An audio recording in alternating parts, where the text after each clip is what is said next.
लाहौर का मौसम आज यूके जैसा हो रहा है, तो आज मैंने कहानी तो कोई और सुनानी थी आपको, लेकिन चलें अपने दोस्त के साथ बीती एक कहानी, जो कहानी जारी है वो आपको सुनाता हूँ। बर्मिंघम में वो मेरा दोस्त रहता है, आशिफ उसका नाम है, और वो कराची के एक पॉश इलाके क्लिफ्टन में रहता था और गाड़ियाँ दौड़ाने का, रेसिंग कार्स का बड़ा शौक था। तो कराची के ख़ास हल्के में उसकी बड़ी शोहरत भी थी। आज से कुछ 6 साल कबल उसकी शादी हुई अपनी कज़न जरका से। जरका बाय बर्थ यूके सिटीज़न थी। अच्छा, दोनों का आबाई ताल्लुक एबटाबाद से है, लेकिन काशिफ बाय बर्थ कराची आइट है, और जरका जो उसकी कज़न है जिससे उसकी शादी हुई है वो बाय बर्थ बरतानवी शहरी है। बर्मिंघम में अपनी फैमिली के साथ रहती है। 6 साल पहले उनकी शादी हुई और ज़रूरी कागजात वगैरह जमा करा दिए गए, और उसके बाद काशिफ फ्लाई करके बर्मिंघम अपनी फैमिली के पास पहुंच गया, अपनी बेगम के पास पहुंच गया। पाक कराची में उसके माँ बाप आज भी रहते हैं।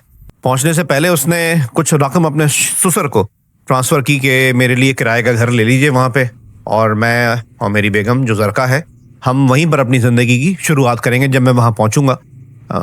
खैर, जब वो वहाँ लैंड किया तो सास ससुर और जरका जो उसकी बेगम है वो उसको लेने आए और अपने ही घर ले गए।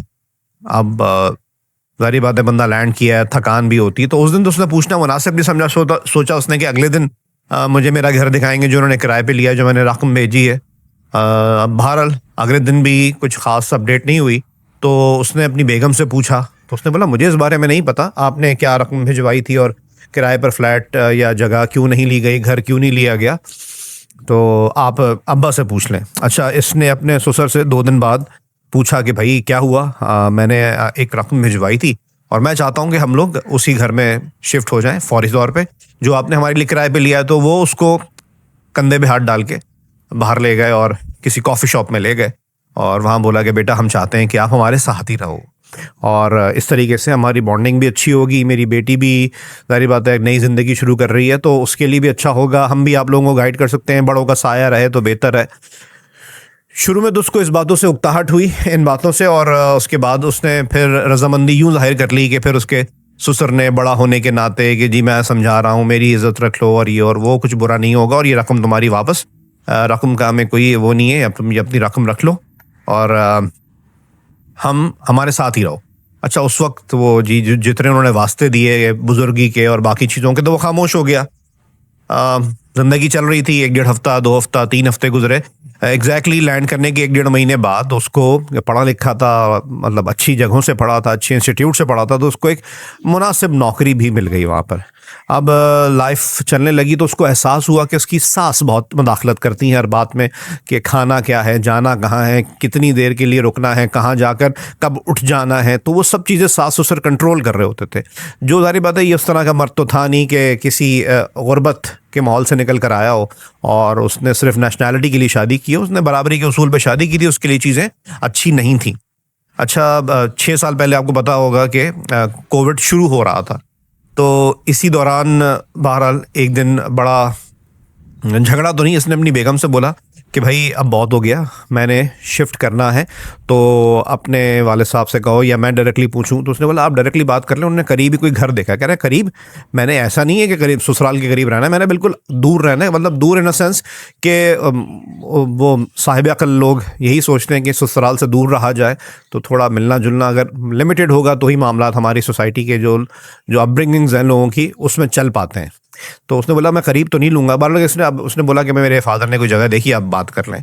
वो उसने अपने ससुर से बात की, काशिफ ने, तो उन्होंने बताया कि बेटा मैंने करीब ही कोई घर देखा। उन्होंने करीब मैंने घर नहीं देखना।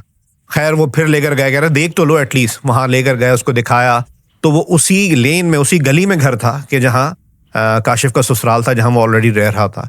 उसने रजिस्ट किया और पुरजोर तरीके से किया कि नहीं जी मैं तो यहाँ नहीं रहूँगा, और आप इससे पैसे वापस लेते हैं, या इवन नुकसान भी हो गया, मैं नई रकम ले आऊँगा, मैं नहीं आपको अमाउंट ट्रांसफ़र कर देता हूँ, लेकिन नहीं आप दूर घर लेंगे। तो फिर आप नौबत यहाँ तक आ गई कि थोड़ियों में हाथ देना, बेटा हम बुज़ुर्ग हैं, हमारी बेटी दूर हो जाएगी, हम कैसे रहेंगे, और ये और वो, हाथ जोड़ना। तो वो इतना प्रेशर में आ गया, उसने बोला भाई अंकल आप मुझे क्यों शर्मिंदा कर रहे हैं। चले सही है, वक्ती तौर पे वो मान गया। अब वहाँ रहना शुरू किया, और इस दौरान उनको खुशखबरी मिली कि ज़रका प्रेग्नेंट थी, और उनकी एक बेबी भी पैदा हो गया, बेटी थी माशाल्लाह, रहमत उनके घर आई। और वो क्या कहेंगे, कोविड के दौर के वो बच्चे थे, लॉकडाउन और ये चीज़ें देखी। अच्छा वो होता ये था कि उसका हाइब्रिड मॉडल पे उसका काम था, और उस वक्त तक चीज़ें कोविड की जो सख्तियाँ थी वो नॉर्मलाइजेशन की तरफ जाना शुरू हुई थी। तो कभी एक आध दिन ऑफिस जाता था, 4 दिन वर्क फ्रॉम होम। लेकिन ऑफिस के लिए निकल रहा है या अपनी वो ऑनलाइन मीटिंग्स शुरू कर रहा है तो ससुराल वाले घर पर, और वो मीटिंग्स ख़त्म हो रही हैं या वो ऑफिस से वापस आ रहा है तो ससुराल वाले घर पर। वो इस चीज़ से उसको चिढ़ होने लग गई थी।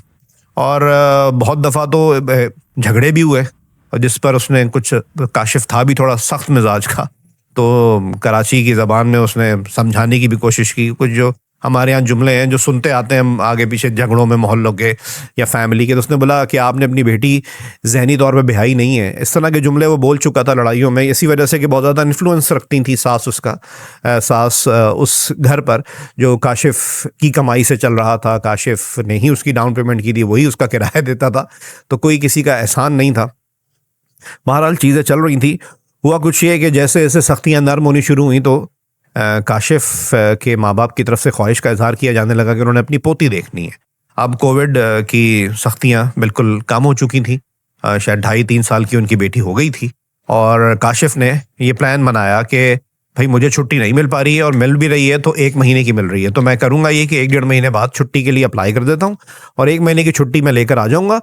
नमीन वाइल, यानी कि तुम फौरी तौर पे, अपनी बेगम को उसने बोला कि तुम फौरी तौर पे बेटी को लेके चले जाओ, ताकि वो ज़्यादा से ज़्यादा अपने ग्रैंड पेरेंट्स के साथ, दादा दादी के साथ टाइम गुजार सकें। अब उसने ये इस वजह से कहा कि तुम अगर अभी चली जाती हो तो 1 महीने बाद मैं आऊँगा। 1 महीने ऑलरेडी दादा दादी के साथ पोती रह चुकी होगी, और जब मैं आऊँगा तो मैं भी 1 महीने रहूँगा, तो ऑलरेडी ये पूरा जो टाइम बन जाएगा वो 2 महीने का बन जाएगा, और उनका भी दिल खुश हो जाएगा, वो मुतमईन भी हो जाएंगे, और बच्ची को भी एहसास होगा कि मेरे दादा दादी हैं, ज़रा ज़्यादा टाइम के लिए रहेगी, उसकी मेमोरी में चीज़ें रहेंगी। तो उसकी बेगम उस वक्त तो मान गई, लेकिन अगले दिन जब उसने बोला कि भाई तुमने टिकट्स वगैरह करवा ली हैं, तो उसने बोला नहीं, मामा कह रही हैं कि जी ये प्लान कुछ सही नहीं लग रहा।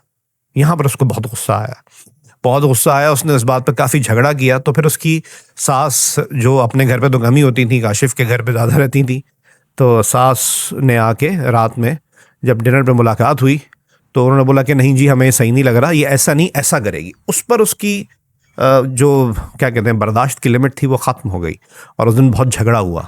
झगड़ा इस हद तक बढ़ गया कि वो उस वक्त घर से निकल गया, और उसने बोला कि जब तक आप लोग अपना आना जाना लिमिटेड नहीं करेंगे और मेरे घर में मेरी चलना नहीं शुरू होगी, मैं इस घर में वापस नहीं आऊँगा। 1-2 दिन वो गाड़ियों में सोता रहा, क्या किया वो एक लंबी कहानी है। बहरहाल वो वापस आता है तो वो उन लोगों का बिल्कुल डिफरेंट चेहरा देखता है। डिफरेंट चेहरा भी कहाँ देखता है कि वो अपनी बेटी को लेकर अपने घर चली जाती हैं, और जब काशिफ देखता है कि मेरी बेटी और बेगम घर पे नहीं है, तो वो अपने ससुराल जाता है, तो वहाँ उसकी सास सामने खड़ी हो जाती हैं कि बेटा उसकी ज़हनी तौर पे तबीयत इस काबिल नहीं है, तुम अभी समझा करो, बाद में देख लेना। उसने बोला अपनी बेटी से मिलना है, तो कह रही हैं बेटा कुछ दिन दो, कुछ टाइम दो, समझने की। तो उसको उस दिन बहुत गुस्सा आया। उसने बोला शायद मैं गलत रिश्ते में फंस गया था, और जब तक इनकी बेटी इस काबिल नहीं हो जाती कि वो शादीशुदा ज़िंदगी इंडिपेंडेंटली गुजार सके, जब तक मैं इनके साथ रिश्ता नहीं चला सकता। मतलब सेपरेशन पे बात चली गई, और कुछ ही अरसे में तलाक भी हो गई। उसको लगता था कि लड़की, बीच में उसने प्रेशर दिया कि देखो हमारा घर ख़राब होगा, लेकिन वो लड़की सोचने को समझने को तैयार ही नहीं थी, या उसकी सलाहियत ही नहीं थी कि वो इंडिपेंडेंटली अपने रिश्ते के बारे में सोच सके। तलाक के बाद अब कानून के ज़रिए उसने अपनी बेटी के साथ विजिट्स लाइन अप करने के लिए जब कोशिश की, तो उसके लिए भी बड़ी ऑब्स्टिकल्स डाली गई, और उसको फिर कानून के ज़रिए उसको फिर कानून का सहारा लेना पड़ा अपनी बेटी से मिलने के लिए। वीकली या वीक में 2 या 3 मुलाकातें थी, खुदा जाने, मुझे एग्जैक्टली याद नहीं है। तो ये होती रही, लेकिन उसकी बेगम जो ज़रक़ा थी वो बिल्कुल डिफरेंट चेहरे के साथ सामने आई थी, और उसने ये सोच पहले ही अपनी जाहिर कर दी थी कि मैं तुमने अपनी बेटी से मिलने नहीं दूंगी, और ना तुम मेरे लिए कुछ हो ना मेरी बेटी के लिए कुछ हो। तो ये चीज़ उसको पहले ही काट रही थी। और कुछ अरसे बाद हुआ क्या, काशिफ अपने घर पे ही था, ज़ाहिर बात है अब अकेला रह रहा था, तो उसके घर पे नॉक होता है, और बरतानवी पुलिस उसके दरवाजे पर खड़ी होती है। वो बाहर जाके देखता है, तो ऑफिसर उससे कहते हैं कि हमने आपसे कुछ बात करनी है। तो वो पूछता है बिल्कुल आप कीजिए, और आप ऑफिसर पूछता है मेंटली ठीक है, कोई तबीयत तो ख़राब नहीं है, कोई मसला तो नहीं है, किसी परेशानी में तो नहीं है क्या? उसको और तजस्सुस बढ़ता है कि नहीं नहीं आप प्लीज़ बताइए, आप अंदर आ जाएं, हमसे बैठ के प्लीज़, अगर आपको इजाज़त है हमसे बैठ के बात कर लें। बहरहाल ऑफिसर ने बताया कि आपके ऊपर कुछ एलिगेशंस लगी हैं और वो आपकी बेगम ने लगाई हैं। तो उसने बोला कि क्या हुआ क्या है? तो ऑफिसर ने फिर पूछा कि भाई आपको मेंटली कोई प्रॉब्लम तो नहीं है, हम बात कर सकते हैं ना? तो बोला बिल्कुल कीजिए, और मुझे प्लीज़ जल्दी बताइए हुआ क्या है। कह रहे हैं आपके एलिगेशन ये है कि आपने अपनी 3 साला बेटी को सेक्सुअली अब्यूज़ किया है, यानी कि जिनसी तौर पर हिरासा करने की कोशिश की है। यहाँ काशिफ के आसान ख़ता हो गए और एक ज़ाहिर बात, एक फिल्मी इफेक्ट दिमाग में जो दिखाते हैं ना, इंसान को दो नज़र आने शुरू हो जाते हैं, या वो बिल्कुल जहनी तौर पे माऊफ हो जाता है। उसको समझ नहीं आई कि कोई औरत ऐसे कैसा कर सकती है। उसने मैं अपनी बेटी के साथ ऐसा करूं? तो बहरहाल ऑफिसर ने कंटिन्यू किया कि देखो हम जानते हैं कुछ चीज़ें, लेकिन हम इस चीज़ को इन्वेस्टिगेट करेंगे। तो ये आपके ऊपर इल्ज़ाम है, आपको हम इस तरह नहीं, आपको मुजरिम करार नहीं दे रहे, तो इसमें आपको कोऑपरेट करना पड़ेगा। और इन द मीनवाइल जो आपकी वीकली मुलाकातें हैं उसको बंद कर दिया गया है, और अब आप जब तक नहीं मिल सकते अपनी बेटी से, जब तक ये एलिगेशंस क्लियर नहीं हो जाते। काशिफ की ये हालत हो गई। खैर वो ऑफिसर वहाँ से चले गए। काशिफ की ये हालत थी कि अब उसके पास मुख्तलिफ इदारे के लोग आके इस चीज़ को इन्वेस्टिगेट कर रहे थे, और फिर उसको अपनी बेगुनाही साबित करनी थी। उसको समझ नहीं आ रहा था क्या किया जाए। तो उसके जो करीब के लोग थे, उसने बोला भाई इस चीज़ को कानूनी तौर पे तुम्हें लड़ना है, इसके लिए तुम्हें खुद को मजबूत करना है।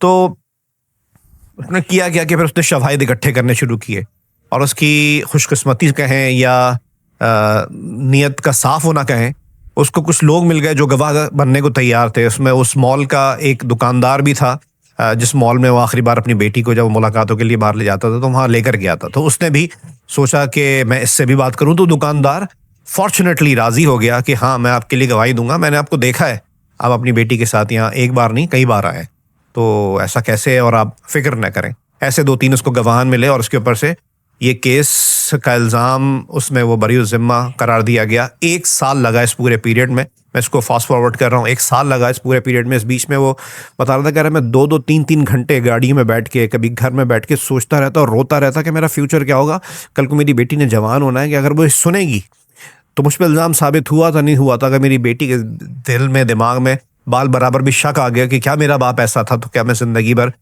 अपना चेहरा खुद भी देख सकूंगा कि नहीं देख सकूंगा। तो मेरी बीवी ने किया क्या है, तो ज़िंदगी भर का ट्रॉमा दे दिया मुझे। बहरहाल 1 साल बाद वो इस इल्ज़ाम से बरी ज़िम्मा करार दिया गया, और अब उसको एक नए तरीके से अपनी बेटी से दोबारा लाइन अप करनी थी मुलाकातें। और उसके लिए जब उसने तरीक़ाकार जो भी प्रोसेस था उसको अपना कर इस मुलाकात की तरफ गया, तो पहले दिन कुछ इदारे के लोगों की मौजूदगी में उसको मुलाकात की इजाज़त दी गई, और एक मखसूस जगह पर इजाज़त दी गई, जहाँ पर जब उसकी बेटी जो अब 4 साल की हो गई थी, उससे मुलाकात हुई, तो वो बेटी के मिजाज में अजनबियत आ गई थी। एक 3 साल की बच्ची से 1 साल बाद उसका बाप मिल रहा है, 1.25 साल बाद, तो वो बेटी के मिजाज में वो चीज़ नहीं थी। वही बच्ची जो खुशी खुशी अपने बाप की उंगली पकड़ के या अपने बाप की गोद में खुशी खुशी हर चीज़ की फरमाइशें कर रही होती थी, वो अजीब सा कुछ बिहेव कर रही थी। अब उसके जहन में कुछ डाला गया, या वो ज़ाहिर बात है इतना लंबा टाइम गुजर गया था, इस वजह से वो थोड़ा सा इस माहौल में, उस जहनी कंडीशन में चले गए। तो जहाँ वहाँ पर मौजूद लोग थे, जो कुछ ख़ास इदारे के लोग थे, उन्होंने बोला कि देखें आपने नेक्स्ट कुछ मुलाकातें हमारी मौजूदगी में करनी है, और इसमें हमारी मजबूरी यूँ है कि बच्ची आपसे मानूस नहीं हो पा रही है, हो जाएगी हमें भी पता है, लेकिन जब तक आपको हमारे हिसाब से हमारे सामने इसको डील करना पड़ेगा। अब ये करंट सिचुएशन में बता रहा हूँ, अब भी कुछ अदालती मामला चल रहे हैं, और वो बच्ची भी देर सवेर मानूस हो जाएगी। लेकिन ये कहानी आपको सुनाने का मकसद ये है कि ज़िंदगी में हमेशा मौसम अच्छी की खबर नहीं सुनाता आपको। कभी कभी मौसम बहुत ख़राब हो जाता है, बहुत ज़्यादा रफ़ हो जाता है, लेकिन हमें एक दूसरे के ख़िलाफ़ एक हद से आगे नहीं जाना चाहिए। एक दूसरे का गिरबान पकड़ लेना, या किसी पर इस तरह का कि वो अपनी बच्ची के साथ ऐसा कर सकता है, ये इल्ज़ाम लगा देना एक औरत का, बीइंग अ मैन, मैं समझ नहीं पाता। शायद कोई औरत अगर इसको सुन रही है तो क्या ऐसा वाकई में औरत इस हद तक गिर सकती है? मुझे कोई ये समझाए। अब फ्यूचर में जिन लोगों ने उसके लिए गवाही दी है, या उसके सर्कल में जो लोग हैं जो ये बात जानते हैं, कल को किसी की उससे लड़ाई होती है तो वो तो इस चीज़ को एज अ टूल यूज़ करेगा। तो मतलब जिंदगी भर वो एक गन पॉइंट पर है कि कोई भी इसके खिलाफ ये इल्ज़ाम, याद है तुझ पर तो ये इल्ज़ाम लगा था, हमारे यहाँ तो यही होता है ना, तो वो ज़िंदगी भर इस चीज़ से निकल नहीं सकेगा। और इल्ज़ाम लगाने वाली ने कैसे इल्ज़ाम लगा दिया। और एक और चीज़ कि अगर कोई लड़की ये जहनी तौर पे मान लेती है कि मैंने अपनी माँ या बाप के कंट्रोल में, स्पेशली माँ के कंट्रोल में रहते हुए शादीशुदा ज़िंदगी को आगे लेके चलना है, तो ये बड़ी गलत अप्रोच है। जब तक आप मेंटली इंडिपेंडेंट नहीं हो जाते, आप शटअप कॉल नहीं दे सकते, चाहे लड़का हो या लड़की हो, अपने माँ बाप को कि हमारे मामले में इंटरफेयर ना करें, जब तक आप प्लीज़ शादी ना करें। तो ये एक लाइफ लेसन था मेरी नज़र में। ये हम लोगों के लिए एक याद दहानी होती है कि देखें, हौला हाथ रखें, एक दूसरे के खिलाफ इस हद तक ना चले जाएंगे कल को आपका बुरा वक्त आए तो कोई आपके खिलाफ इस हद तक चला जाए और फिर आपको अपनी कोई हरकत याद आए जिस पर आप नादिम तो हों, लेकिन फिर उसकी ना तस्हीह कर पाएँ, ना उस चीज़ से आप खुद निकल पाएँ।